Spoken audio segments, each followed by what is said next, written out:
I'm broke. I do not want to go to a strip club. I feel like I'm going to look like a mother rationing out Halloween candy. I'm going to be like, here's $2 for you, and here's $2 for your friend.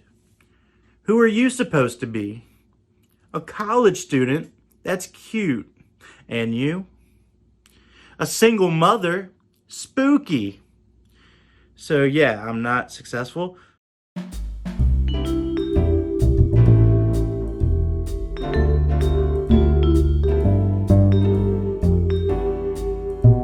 Hey, this is Bryan Williams, local Richmond comic, and you're watching TN2M's Sit Down Stand Up.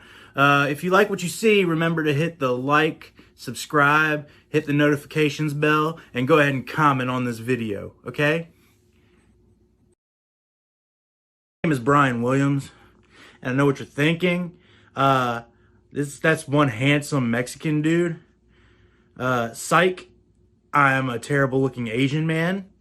But in the words of famous rapper Nas, I know I can be what I want to be. So that's a great looking Mexican man. I'm part Asian, like I said. I actually got invited to go see that movie Oppenheimer in IMAX, and I called that friend an insensitive bitch because my grandparents could have seen that movie in 4K. So, yeah. I recently moved back to the Richmond area, actually Petersburg. I lived in Atlanta for a little while with a girl. She called me unappreciative, which I think is bullshit because I was very codependent. She owned the house we lived in. I needed that bitch to live. So I moved back to Petersburg, and I went through that breakup and it was really terrible. It manifested itself in a lot of, negative traits. I overeat now by a lot. And it got so bad my roommates had an intervention for me, but they didn't know what the fuck they were doing. So they staged it as a cookout. They told me they were going to roast a pig. I didn't realize I was the pig. They also tried to lump a lot of different issues into this intervention because I did develop a cocaine problem. So I feel like that's a two cookout situation. I feel like that shouldn't have been lumped into one cookout. So looking at me, you can tell I'm not a very successful man. In the words of Jennifer Lopez, don't be fooled by the rocks that I got. I'm still on government assistance. I fuck with Medicaid heavily. There's a lot of things that I get with Medicaid that I'm not going to use. They give you a lot of perks. One of them is a Weight Watchers plan. I am not using that. There's an Obama phone. He's not even in office anymore. And I use the free transportation to meet my weed dealer at the ER. Anybody who's anybody knows, if you abuse drugs and government assistance at the same time, it fucking slaps.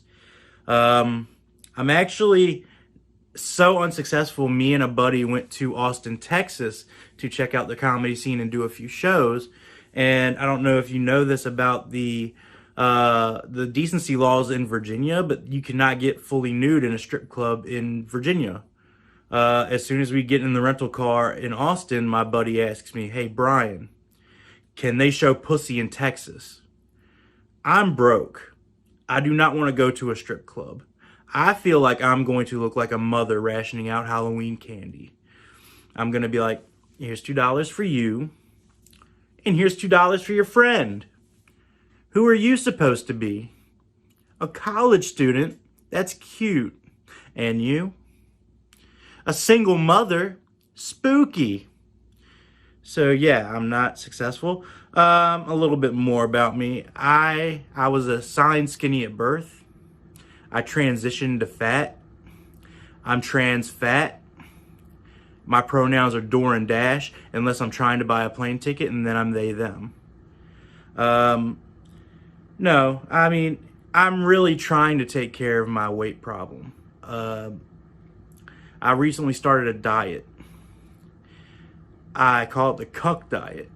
I sit in a dark corner of my kitchen and watch my roommate eat, and make offhand remarks about it. I say things like, ooh, go slower. Put it in your mouth. Oh, don't hurt him now. And then when he burns the food, I call it getting blacked. So, yeah, all that trauma from that relationship actually led to me going into a mental hospital for a while. I went into a mental hospital about a year ago. The first day I was there, they wanted one of my brothers to bring me some clothes. He brought me t-shirts that I haven't worn since 2005. So now I'm the fat, sweaty man in the mental ward wearing an ICP crop top. The same day, somebody in group therapy admitted they wanted to kill somebody in the group. So now I'm the fat, sweaty man in an ICP crop top, taping coloring books to his stomach to protect himself. And that's how the fuck I knew I belonged there. Because I thought I looked like Bruce Willis from Die Hard. Yeah, so the night I got out of the mental hospital, I directly went to an open mic and started working on comedy again. That night, one of my comic friends came up to me and was like, Bryan, you cannot kill yourself. Can you imagine the financial strain on your family of buying 2 caskets for your fat ass? I got upset. I told him I was going to hang myself. He said, you're bluffing, Bryan. You know there's no rope strong enough and it's going to break. So he called my bluff. He didn't know, but I'm actually on Zoloft. They prescribed me to Zoloft. I'm on antidepressants. So now my dick doesn't work, but I don't want to kill myself about it. I'm just a little die-curious now. So I also lost my job while I was inside. They fired me while I was in the mental hospital. That's unfortunate. So I've been looking for jobs.